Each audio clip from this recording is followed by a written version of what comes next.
Good afternoon. I'm Jonathan Bar-Said, and I am the president of the America-Israel Friendship League. Thank you for joining us today. This is another webinar we are bringing in our series of COVID-19 related webinars. As we start, I would like to ask you to let us know where you are joining us from. Please write in the chat window. We always like to see those. And also, yes, we will be posting a recording of this session, so later on, for your continued enjoyment, if you would like to listen to this once again, and also to share the session with anyone else. And if you have any questions, please do pose them also write them in the chat. Time permitting, we will get to those questions as well. Over the course of the last 6 months, all of us have become experts on virology, immunology, vaccinations, contagion, hospital management, just to name a few. At the beginning of the pandemic, what was missing from the general education equation was what happens when competing interests converge. At the beginning, it was clear we need to reduce the impact of the virus by preventing its spread, which is managed by prevention, avoiding human contact at any cost. Well, the any cost was quick to take a toll on us. And within a short time span, it became clear that economic impact of such steps will be severe.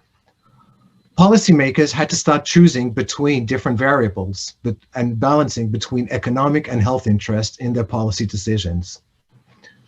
With us today are leading experts on policymaking, health and medical experts. They will help educate us, maybe not make us experts in these complex fields, but at least help us gain a better understanding of some of the dilemmas which face those who need to make these decisions. Joining us are Professor Dan Ben-David, Professor of Economics and founder and head of the Shoresh Institution for Socioeconomic Research and senior faculty member for public policy at Tel-Aviv University. Professor Ben-David has also served as advisor to the World Bank and World Trade Organization and has been named by the Haaretz and the Marca magazine's list of 100 most influential people in Israel.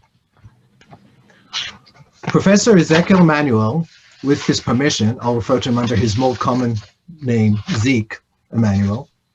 Zeke is the Vice Provost for Global Initiatives and Co-Director of Healthcare Transformation Institute at the University of Pennsylvania. Zeke brings with him a unique perspective with his dual education, that of a medical doctor and a Ph.D. in political philosophy, studying the need for healthcare reform and being the most widely cited bioethicist. Zeke has also performed in a prior administration as a senior advisor on health policy to the director of the Office of Management and Budget and National Economic Council with the US government. Professor Eyal Kimchi, Vice President at the Shoresh Institute and head of the Department of Environmental Economics and Management at Hebrew University. Professor Kimchi's research spans the fields of labor economics, applied economics, and development economics. And then finally, Professor Guy David is the chair of the Healthcare Management Department at the Wharton School of Business at the University of Pennsylvania, and also at the Pullman School of Medicine at Pennsylvania. Guy's research interests includes the economics of healthcare organizations and markets, focusing primarily on healthcare delivery, policy, and regulations in the United States.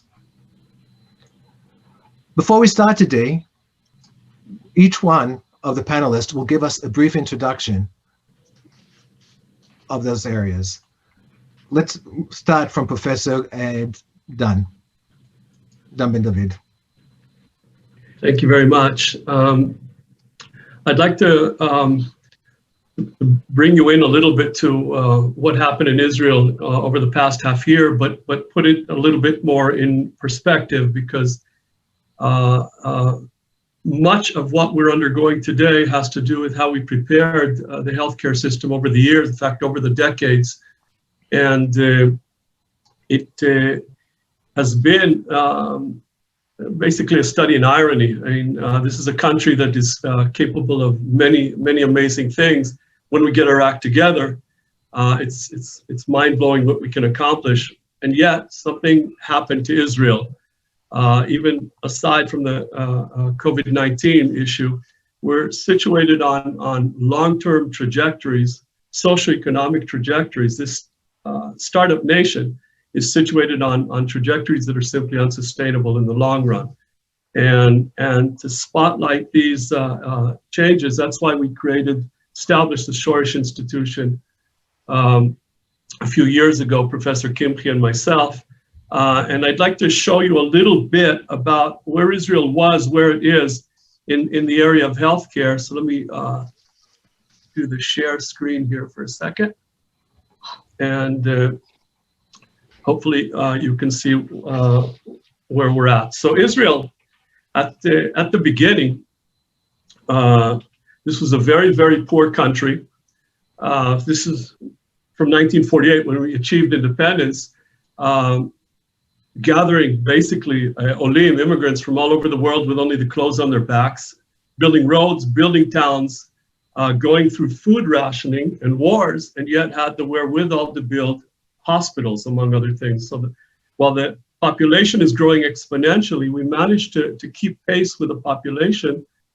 So for the first few decades, the number of hospital beds per capita in Israel remained fairly steady until the mid-70s.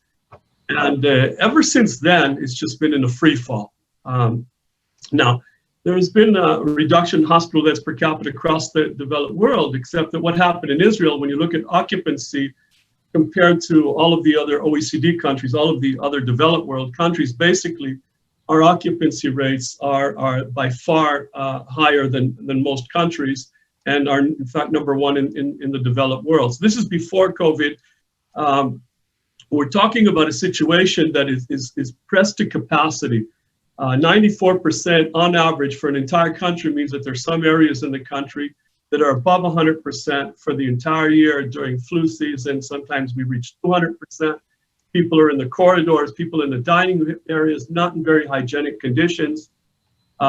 We benefited from, especially from the immigration from the Soviet Union. So in terms of the number of physicians per capita, we're below average in the OECD, but we haven't invested in new physicians. So when we look at the, instead of the stock, the flow, we're at the bottom of the OECD in terms of training. Many young Israelis go abroad to study medicine.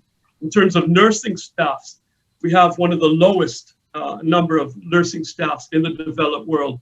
And in terms of graduates of nursing, again, one of the lowest. So we have too few beds, very few staffs to care. That has implications, and these implications have been growing over time. One area, which is very relevant to the COVID issue, is infectious diseases. When we look at deaths from infectious diseases in Israel and compare it to the OECD average, the developed world average, we were never outstanding in that regard, but look at what happened over the past 2 decades. The rate of people dying from infectious diseases in Israel has simply doubled over the past 2 decades. So that when we compare Israel to the rest of the developed world, we are literally off the chart. You have to shrink the entire graph to put us in here. And just so you get an idea of what this means, we're like 70% more than the number 2 country, Greece. Roughly 4,000 to 6,000 Israelis die each year from infectious diseases. And to put that in perspective, from traffic accidents, 250 to 300 people die each year. So we're talking about several orders of magnitude more. This is on us. This is something that happened because we've neglected the healthcare system in Israel for years. And then COVID hit us in the spring, in the late winter, early spring. And basically, we had no degrees of freedom to deal with this. You saw how many hospital beds we had or didn't have. Basically, we had to shut down the country. We had to shut it down immediately, completely, and we did. And it was fairly effective. We managed to go through the first wave relatively easily. In terms of loss of life, we had relatively low loss of life, although at a huge economic cost. I'll go into some of these things as the discussion goes on, but I just wanted to give you a little bit of a background. What was going on before this epidemic hit. Later on, I'll talk a little bit about what happened in Israel and how we compare it to the US, for example, and what we've done about it. So I'll turn over the floor to Jonathan. Thank you very much. And let's cross over to Philadelphia, to Zeke. Welcome. Thank you for having me. I'm not going to have slides, but I would say a lot of Dan's trends are not dissimilar in most countries. I want to begin with one observation, that no country has a special intervention, special diagnostic test, special treatment for COVID. We're all in the same boat. We're all learning at the same time. Basically, we have one really effective treatment, that's dexamethasone, remdesivir maybe. So the difference in the performance of countries has nothing to do with different armamentarium. What it has to do with, I think, is what Dan was suggesting, different ways of organizing not just the health system, but the public health system, which I think is a very different thing than the health system. And frankly, difference in leadership and how institutions function. And those countries that have done an excellent job have actually had decisive leadership that rely on the data and use their public health infrastructure the way they're supposed to. Those like the United States, Brazil, Mexico have typically done just the opposite. They have not had consistent leadership and they have not used their institutions effectively. So what have we learned so far about effective intervention? The first is to identify people likely to have COVID, likely to transmit COVID, and likely to die of COVID, and isolate them. And we need all three groups. If we look at the country that has done that the best, it has to be Taiwan by far. Taiwan, located less than 100 miles off the China coast, with more than 1 million citizens working in China, hundreds of flights a day between Taiwan and China, primed to actually be a total disaster, was not a disaster. Why? Because they have a health card that allows them to track everyone's health interventions. They merged that health card and knew who was going in for respiratory symptoms, fever, and other things with their immigration and customs data to identify people who've been in China, rapidly test them, and isolate them if they tested positive, and use that to screen the population.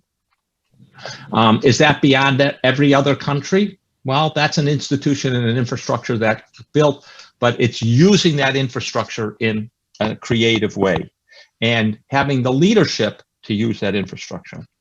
We also have learned that there are 4 elements to rapid transmission that need to be interrupted: crowds, being with someone for a long time, being indoors, and forced exhalations. In other words, your biggest danger in COVID is your mouth. This is not good for Israelis. There are, I think, we're seeing now upsurges in countries that have done well, mainly because of the movement indoors and the movement of creating crowds.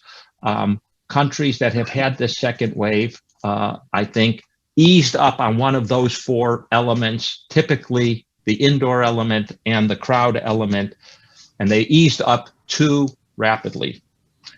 If we're going to minimize economic impact, there's only one way to do it, and that is to bring the rate of new infections down to 2 per 100,000, 3 per 100,000, have a rapid testing regimen in place, and a very effective isolation regimen where people get isolated. Let me conclude by, I don't know what's going on. Let me conclude by my last point, which is testing regimen in place and a very. Let me conclude. Once we have a vaccine, it's still going to take a year to get it widely distributed and come back to normalcy. And the other point I want to make is whoever gets across the finish line first with the vaccine, very unlikely to be the best vaccine, very likely to be a problem vaccine. Being first here may not be the best. is very unlikely to be the best. Think about what would be an ideal vaccine. An ideal vaccine would be one you take orally, you take it once, and it gives you long-lasting protection. None of the first few that we're testing now in phase 3 are that, and it'll take time to get there. Administering a vaccine twice to people that might last 6 months or 12 months, that is going to be a challenge for every society to do it effectively. And that's what's going to be necessary to get us to normalcy. There are many barriers to doing that effectively. Things as simple as glass vials, as having enough syringes, having enough needles, and tracking everyone to make sure they get the 2 vaccines. Thank you, and I look forward to our discussion. Thank you very much. And let's cross back over to Eyal. Okay, thank you. So Zeke was doing some cross-country comparisons. What I'm going to do is going to share with you the results of a study that I did a few months ago about cross-municipality infection rates. Let me just share my screen. Yeah. So when the first wave started, then the media in Israel started popping up all kind of anecdotal evidence about who gets infected and who's not. And the first thing that came up is that the ultra-Orthodox population gets higher rates of infection. So, and there's some other things. And I was going to see whether it's the only thing or maybe some other characteristics of municipalities. And I simply merged the infection rates data by municipality with some socioeconomic data that I have, and tried dozens of socioeconomic characteristics to see which one explains the infection rates better. So Eyal, I apologize for interrupting, but I don't know if you're trying to switch slides, but we just see the first slide. Yeah, that's fine. I'm still on the first slide, out of 600.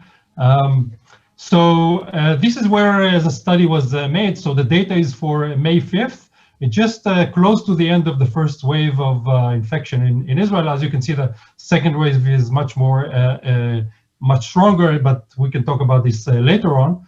So among the variables that I was looking at, 2 variables came up strong predictors of infection rates by municipality. The first one is quite obvious. The first one is the infection rates by the municipal density. So how dense is the municipality in terms of population? And we put up the Arab population aside because at that time, during the first wave, the Arab population had very low infection rates as a whole.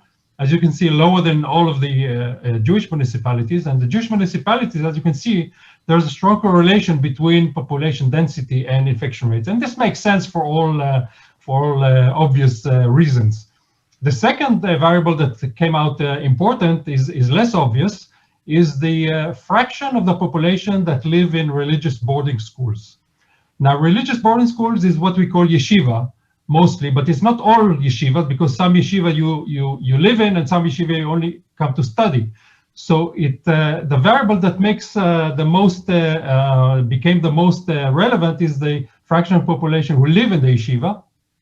And as you can see, again, the Arab municipalities are outside of the picture. And for the Jewish municipalities, you can see a strong correlation.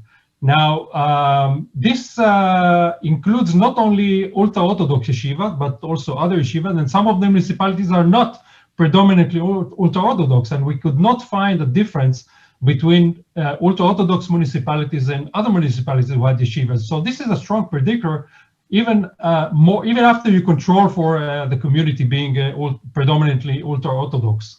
Now, this actually goes back to Zeke's discussion about the causes of infection, and this is the density. So when so starting with the density, but the second is the yeshiva. So how do people behave in the yeshiva? Well, during the first wave, there were some religious leaders who actually came out publicly and told their students not to avoid any religious studies because of coronavirus. So these guys simply did not obey the closure instructions and did not behave as if they are in a part of the pandemic. And then, of course, the results came out quite obviously here.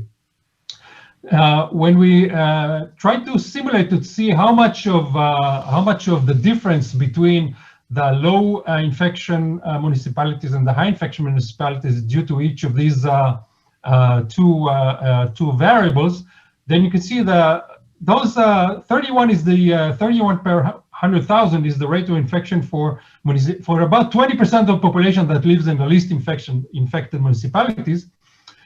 When you compare that with the 20% of population that lived in the most infected municipalities, and you basically apply the fraction of population living in religious schools of the highest infected municipalities, you add 232 per 100,000 cases. And when you add the population density of the most infected municipalities, you get another 205 per 100,000. And some unobserved components, of course, are also in part here, but these two, you can see that these two variables explains most of the variance of the difference between the most infected and least infected municipalities. Now, of course, things changed since then, and maybe during the discussion we can talk about the second wave, but second wave, actually the Arab municipalities came up, and I think this is also due to behavior, because the Arabs initially really took care of themselves and did not allow the infection rates to come in their municipalities, in part because, you know, they did not bring in yeshiva boys from New York, and they did not go on ski vacations in Europe, which is the two factors that brought the coronavirus into Israel. But after the first wave, I think they lost it, and now they are really starring at the top of the infection rates, and together with the religious municipalities, unfortunately. So I think I'll stop here and leave some time for the discussion. Thank you. Thank you. Finally, back to you, Dan. David. Guy. I'm sorry. I try and share my screen. All right. Can you all see the screen, Jonathan? Yes. Yeah. Fantastic. So I think what I'm going to do is pretty much going to be a complement to Zeke's discussion. I completely agree with his points about leadership and public health. I'm going to try and give more of a view that is somewhat similar to what Dan was talking earlier about the healthcare system in the US. And I'm going to try to think about areas where COVID has really exposed weaknesses in the American healthcare system. So I'm going to try and quickly talk about 5 issues. One is this very strong link between employment and health insurance in the US. And, you know, one of the things that happened was the loss of employment. And so that had triggered issues related to health coverage. I want to talk about social determinants of health. I want to talk a little bit about hospital preparedness. And I'll argue then that things are not much better in the US. And I want to talk a little bit about virtual care solution and the risk of delaying care, and show you a couple of slides and data points that are really hot from the press. So starting with the link between insurance and employment, again, while we had massive unemployment resulting from COVID, this unemployment was highly concentrated among low-wage earners, and mostly low human capital, low skill workers that, you know, had to be in the field. Their industries, their jobs has, you know, pretty much disappeared. They very quickly found themselves in a very serious situation.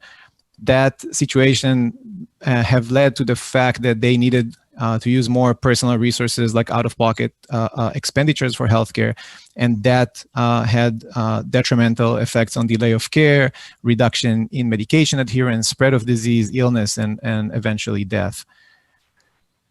Thinking about social determinants of health, again, we're seeing in the US pretty clearly that COVID-19 rates are disproportionately high among the poor and minorities.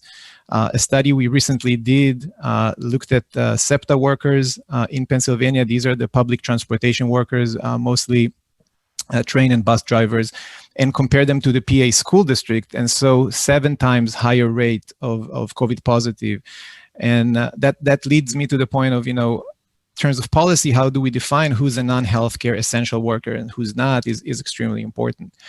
The stay-at-home orders put together with no real welfare solution like universal basic income or something of that nature have really exposed a lot of people. We are going to see an increased rate of housing insecurity and food insecurity in the US, not to mention a lot of mental health issues like loneliness, depression, anxiety, and so on.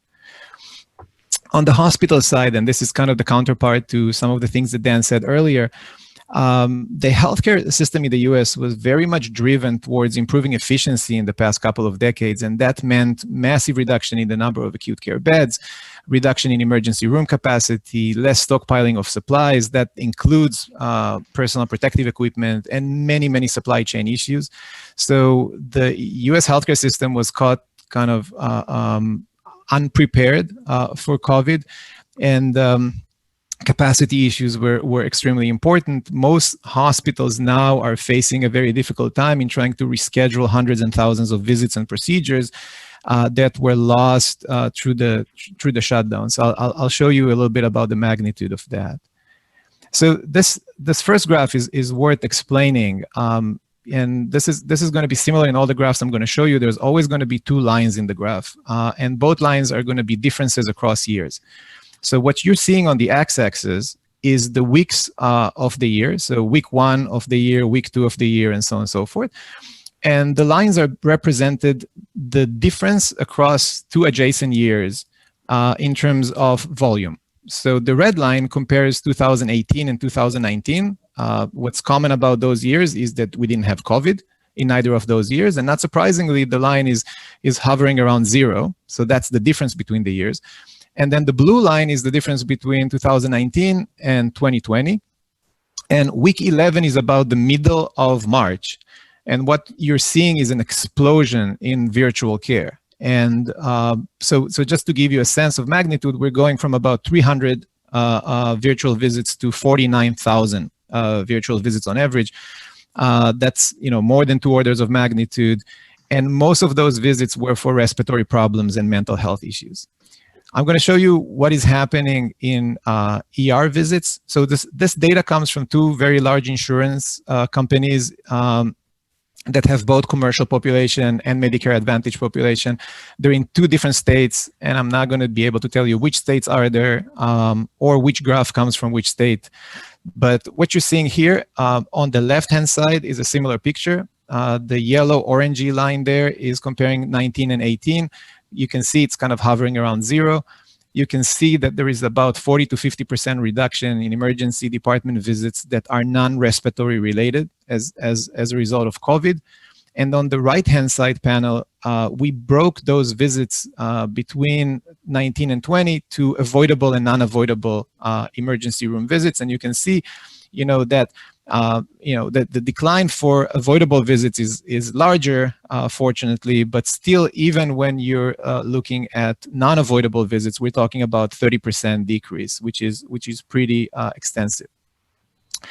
These are procedures. So very quickly, these are screening procedures. So prostate cancer screening and mammograms. And we've had almost 2 months where we were very close to 100% decrease. So they virtually disappeared for a period.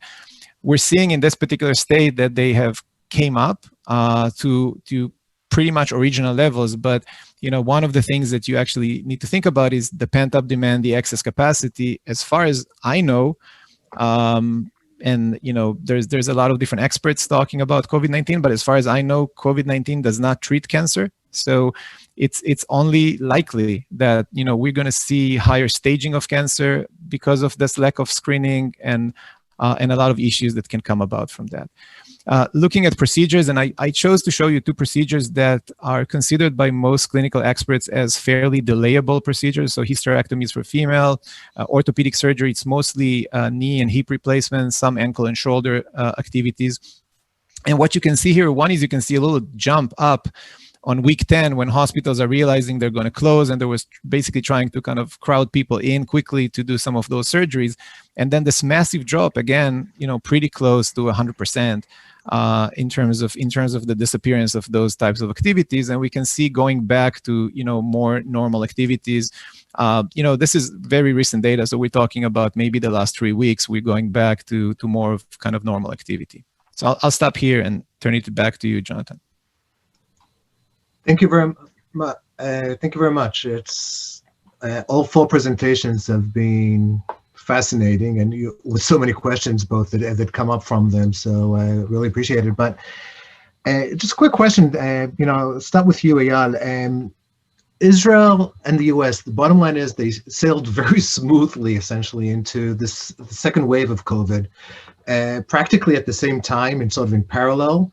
And I think way before anyone predicted that the second wave will start. And what was the cause, to this? And I'll tie this into a question actually from the audience that came in also, because I think you alluded to the travel habits, and there was a question really whether there's a correlation with the infectiousness of the disease in Israel with some of the unique travel habits that Israelis have, especially after the army.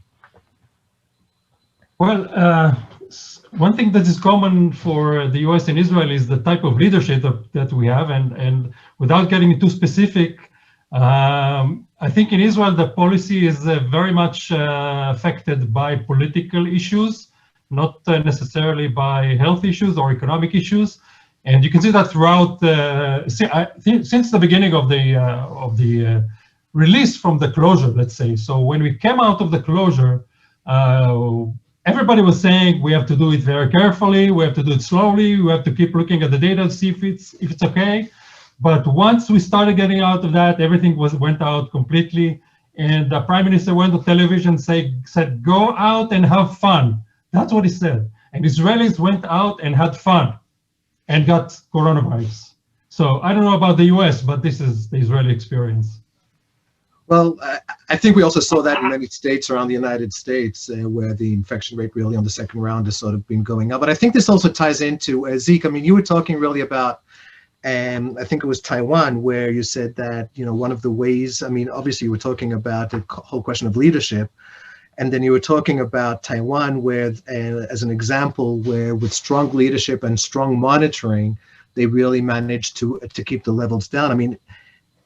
How do you, but obviously the converse argument to this is that of privacy. If you're going to have that kind of monitoring, you are inevitably going to be giving up on very strong, privacy concerns. How do you balance those?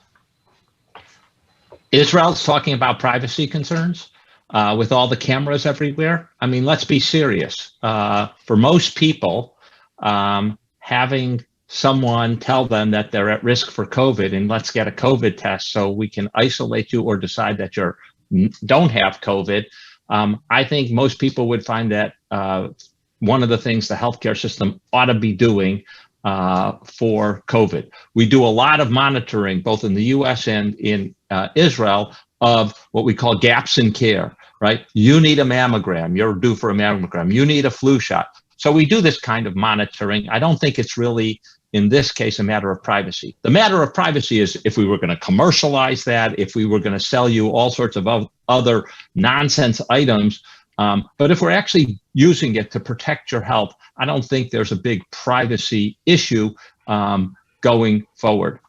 But let me say, I think the main thing that has bedeviled the opening up is it's not simply opening up. And I think what Eyal said is right. We all said it had to be stages. You had to have very, first phase of opening, second, third phase of opening. And the real problem, I think, certainly in the United States, was opening indoors and not opening outdoors. Because indoors, restaurants, bars, exercise facilities, beauty salons, those are all places where you collect people for a long period of time. Masks are off. They may be inebriated, so judgment is off. They're prolonged period of time, crowds, even if you say it's supposed to be small, and you're recirculating the air. And that is the recipe for spread. And I think if we had opened up and kept the crowds down, and mainly did it outside, we would, places that have done that have seen much less increase. It also helps that you start from a very low base, because if you have a very low base, the chance that someone is near you is going to be infected is low. And most places in the United States did not wait long enough. New York was an exception. And this opening to indoors to, allow restaurants to regain money or bars I think that was that's what ignited the second wave. Guy, would you agree also that the economic policy concerns expedited the second wave? What kind of role do you think that they played? I completely agree with that. I think this conversation about waves is a bit artificial. It's mostly is a result. I think Zeke said it very clearly in his opening statement that giving up on one of the levers of activity in terms of public health was causing this increased spread of disease. This is obviously very serious issue. We have in the U.S. Over 6.2 million COVID cases with almost 190,000 people dead. But a lot of this activity is very concentrated among certain age demographics and conditions. And I think what we're seeing now with the second wave is that the rates of infections are not translating into the same death rate we saw in New York earlier, or we saw in North Italy, because I think the people who are aware that they're at very high risk are changing their behavior accordingly, and people who feel they're at very low risk are behaving very differently. I would argue that how we define who's an essential worker, who's not an essential worker. How do you decide which businesses open and how they open? Do you open public schools or not? How different universities have dealt with the situation across the US is interesting. And how the public adheres to the regulation also varies state to state, and is very much a matter of politics here in the US. And I think all those variations tend to explain extremely well what we're seeing across different states in the US. Interesting. So, Don, turning to you, I believe in one of your op-eds, you talked about the role of government, that it's actually restricted to address its citizens only. But wouldn't you actually say that that's actually also one of the causes of the spread, because this restricted focus then turns it really into a political agenda? It's been an entirely political agenda, and if to pick up on the things that were said here earlier, I would even sharpen Eyal's remark on the leadership, Ezekiel's as well. Where you have leadership and you lack leadership, and I want to show you some data in that regard as well. If we look at the new COVID cases in Israel, for example, you can see this is the first wave. Now, we pretty much had it under control, and we had the prime instances where we could now deal with it, because we know, this is April and May, and we know that there's going to be a school year ahead. We know there's not going to be any vaccine. We know all these things are going to happen, and that we need to plan for them. So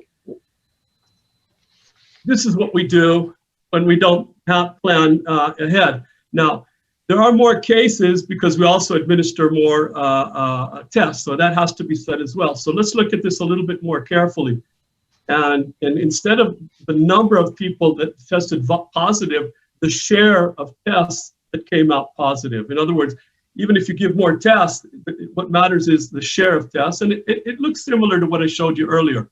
In other words, we went up to almost 8% of the tests at the height of the first wave that basically showed positive results.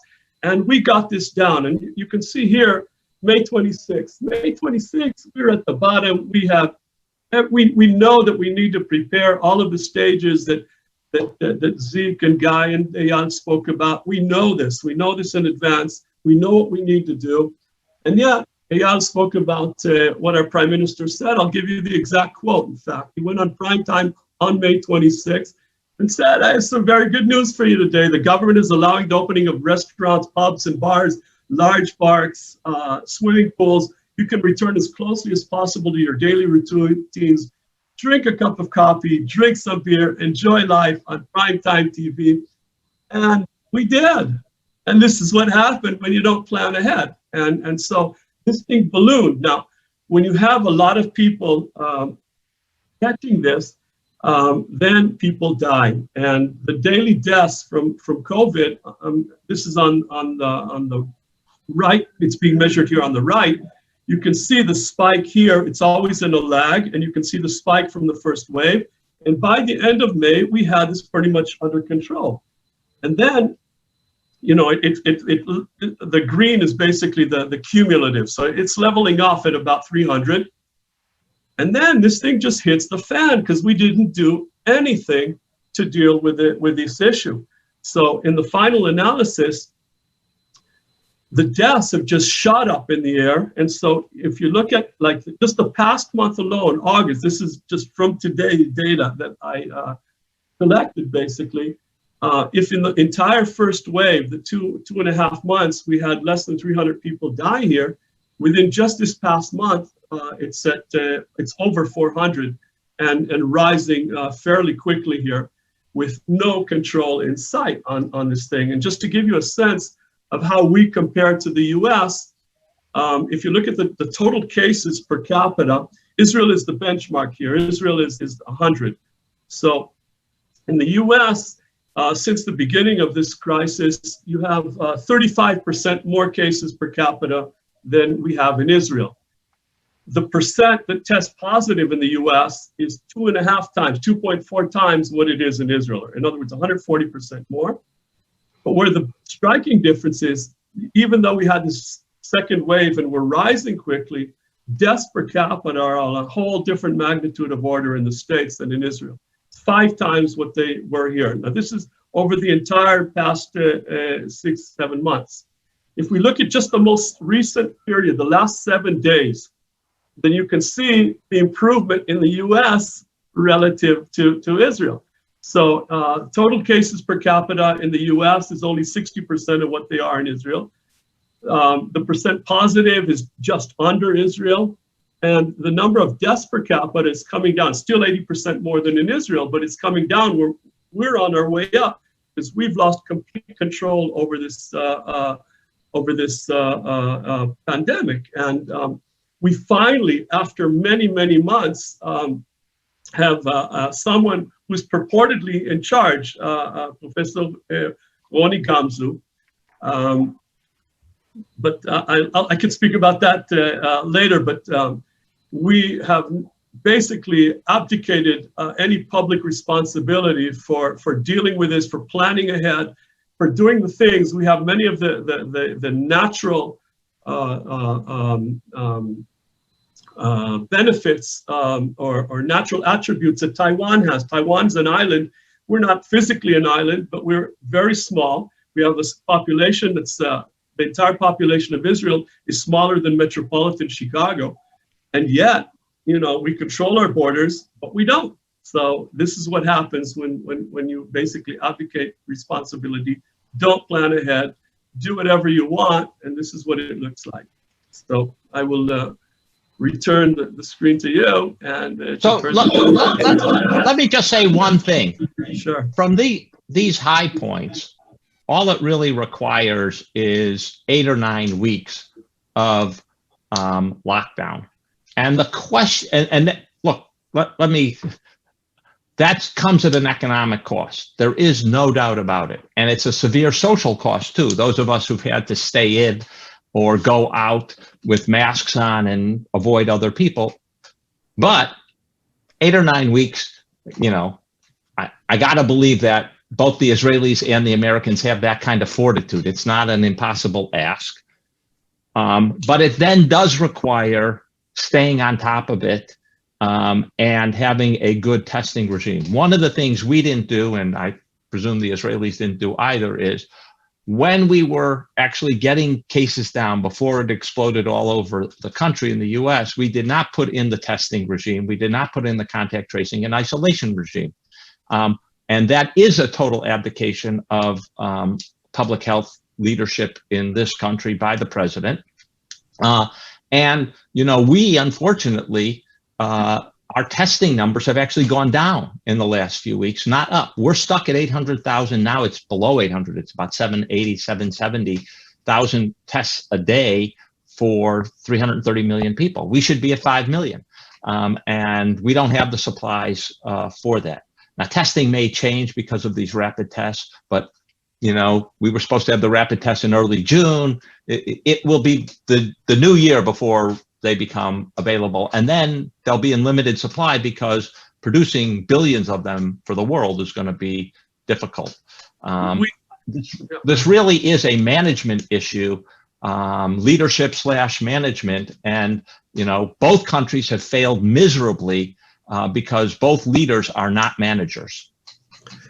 We actually Shoresh institution, we actually put out a paper at the height of the first wave in Israel in April, talking about basically the natural advantages, in this case, that Israel has, the Taiwan similar attributes, in fact, that we have a lockdown. All we need to do is basically get our act together, have enough tests, cut off the infection chains, but take advantage of this lockdown and bring in enough equipment. We are a country that prepares for war by training people for reserves. We'll prepare people for at least temporary labs, for this period. So you can do just a massive amount. It's going to cost a fortune, but we're talking about today, according to the finance ministry in Israel, a loss of about 400 to 500 billion shekels, which is, it's almost 500 million shekels each day. So whatever this costs, it's nothing. It's trivial. It's trivial. Just get your act together and deal with it. And we actually have, in the Army, we have that capacity if we have an organization that actually does prepare for disasters, biological disasters, for another reason entirely, but they do have an apparatus ready for it. It doesn't mean they need to be in charge of it. And it's a good thing that there's the physician in charge of this. But what we need, and that's what we wrote, just put someone in charge and give them the authority and step back and get the politics out of this thing. And that's the last thing that we've done. It took them 6 months to appoint someone. They finally appointed him. He came up with a plan. It's taken a month to approve it. It was only approved now, this week. Schools opened yesterday. The night before, we still have the government education minister arguing that all the schools should be open, even in red zones. We talked about red zones, green zones, and so on, areas that Ayaz spoke about that needs to be closed. And you don't need to clamp down the entire country, just do it, it's kind of a systemic manner. And here we are, just everybody's arguing. Politicians are basically running the show. They're backstabbing everybody that is dealing with this thing. Nobody wants any information. The data collection is abysmal. And that's how we look. And it's terrible. We could do so much better. We have the capacity. And you can see that just the deaths are just shooting up to the sky now. And that's all. Dan, I would just echo this issue of leadership. I think there's a failure of leadership in every level, in the U.S., not just the federal level, and we're seeing this, and the result of it is that, and I think part of it is also social media, part of it is the fact that people interpret data the way they want, is that each and every person is creating their own narrative of what this disease is about, and then they behaving according to their own narrative, and that's where you're seeing this heterogeneity in approaches that people have.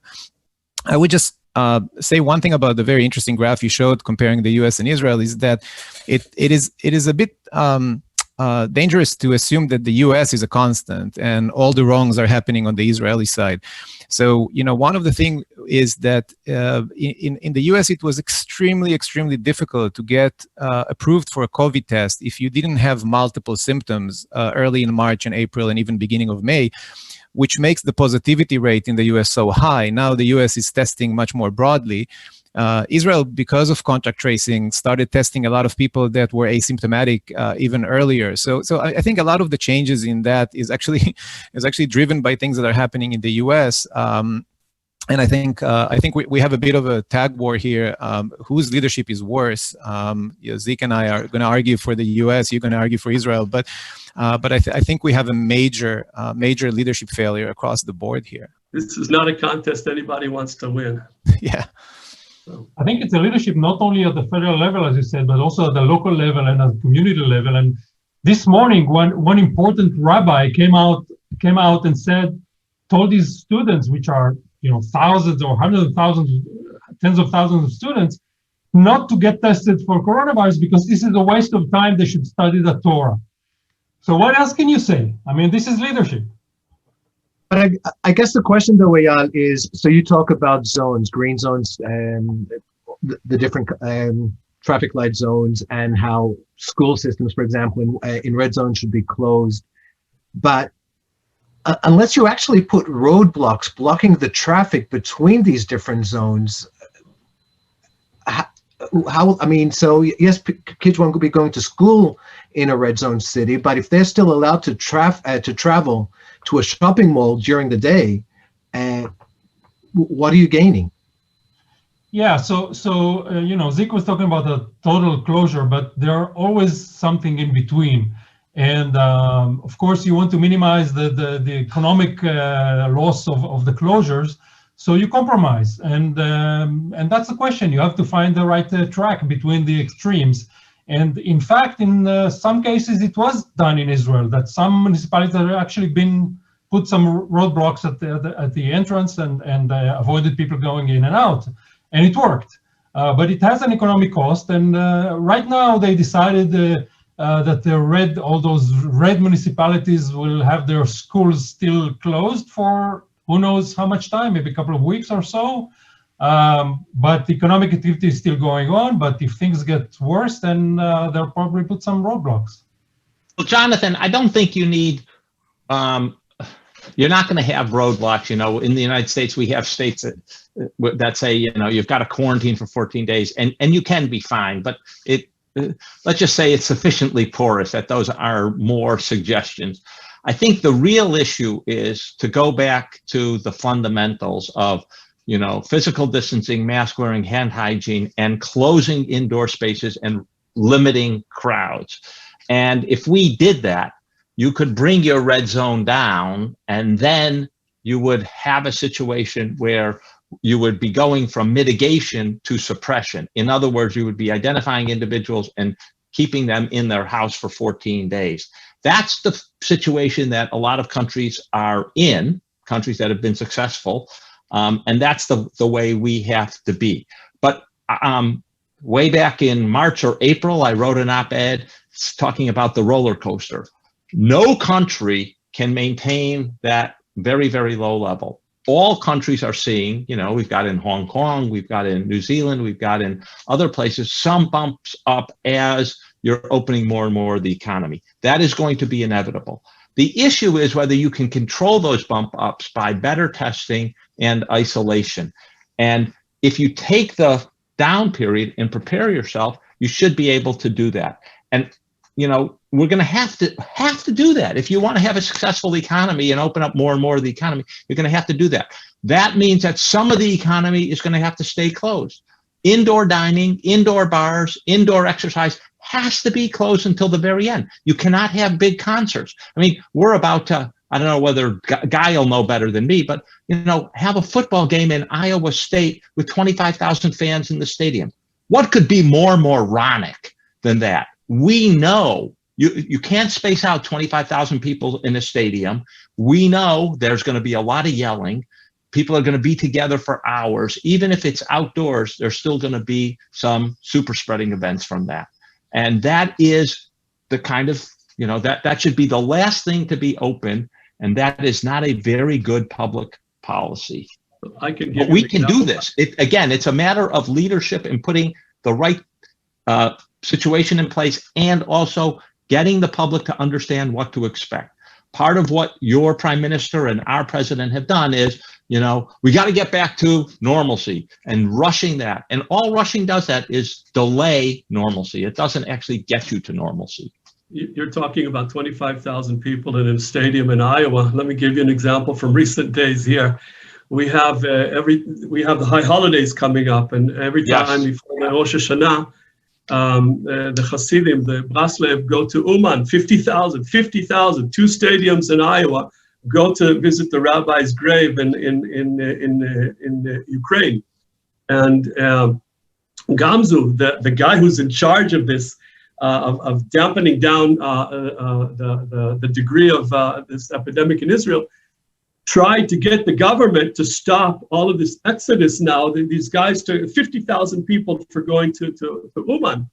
And the only thing he got was stabbed in the back by the politicians. So he went around them on behalf of the government to the president of the Ukraine and said, don't let them in because they're going to infect you as well. So just don't let them in, because when they come back, it's like an incubator.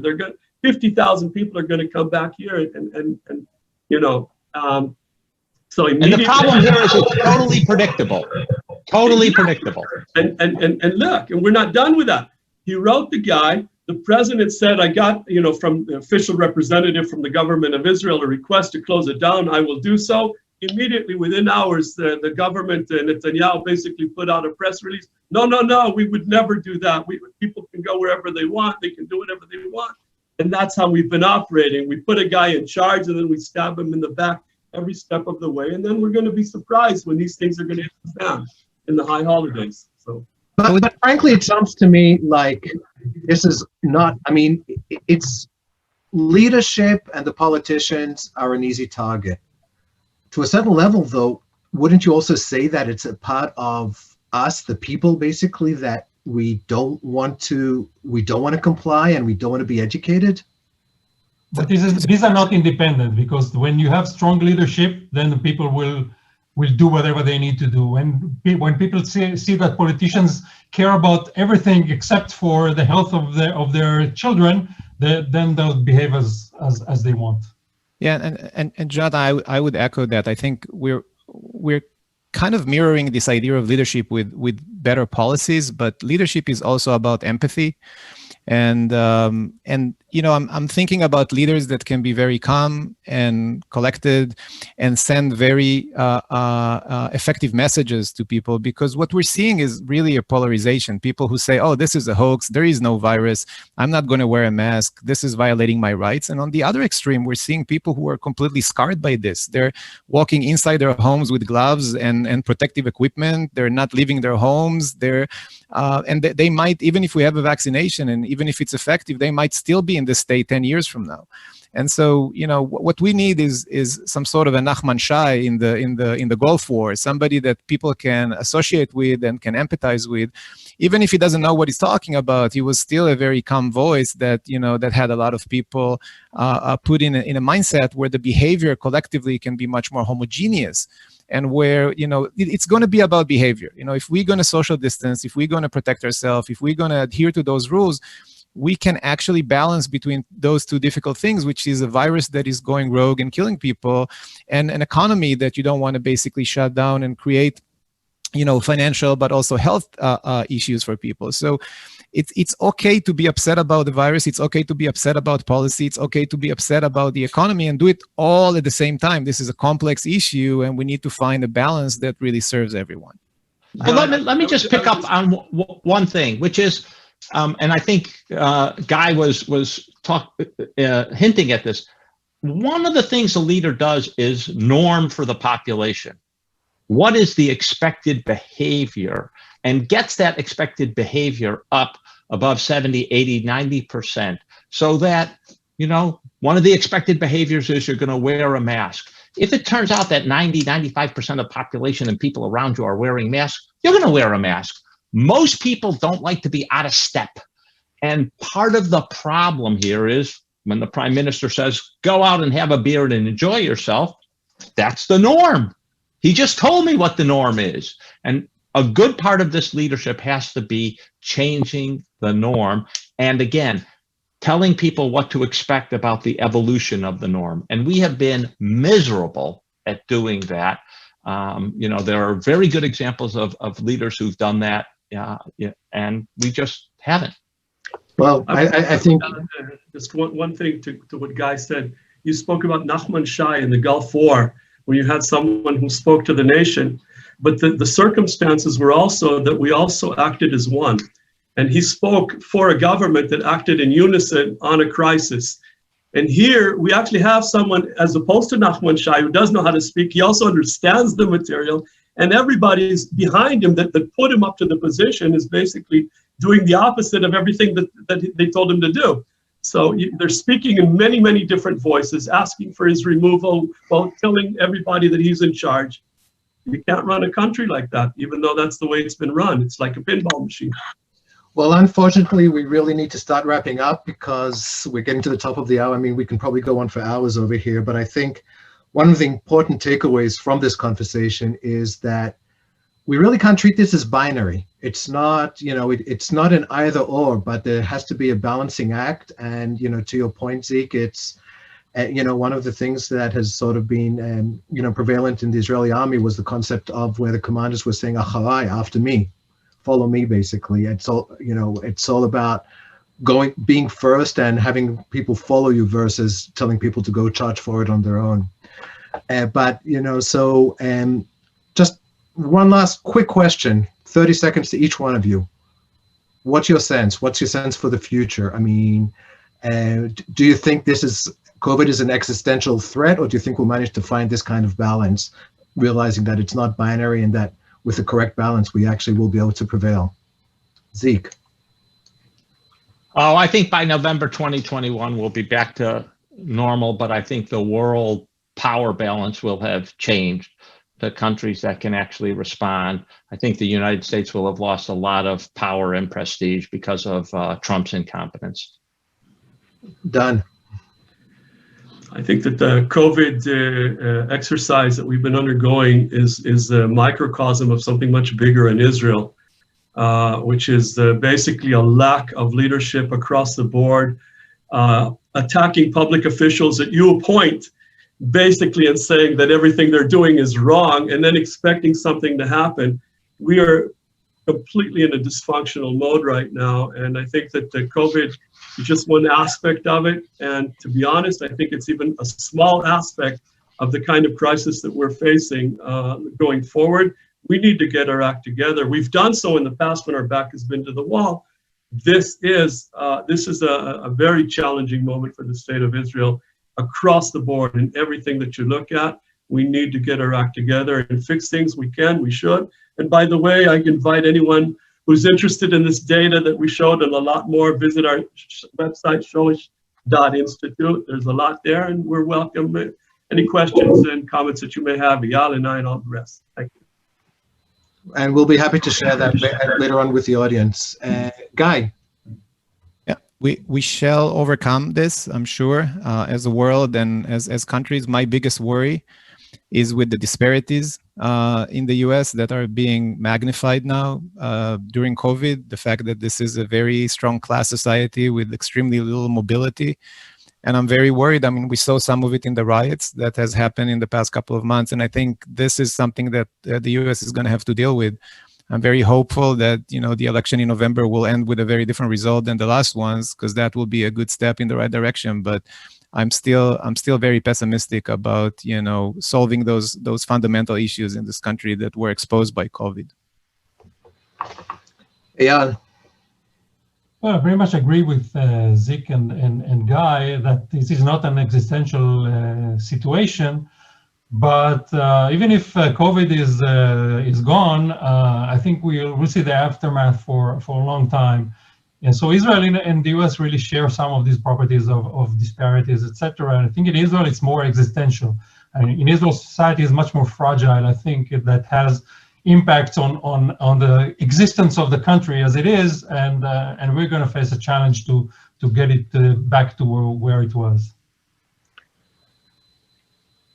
Thank you, everyone. This has really been very, very interesting, informative, educational,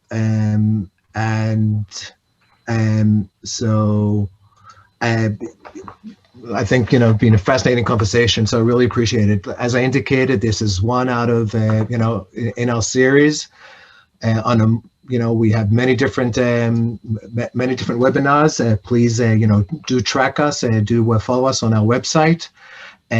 For those who want a bit of a lighter side, this coming Sunday, we're going to be having some basketball greats such as Tal Brody or Siperi to those from the Israeli past, talking about their basketball experience, bridging how it is to play in the United States and in Israel at the same time. But definitely continue following us, and we hope you enjoyed this, and we look forward. And once again, to all of you, to the four of you, thank you very much. Thank you. Take care. Thank you.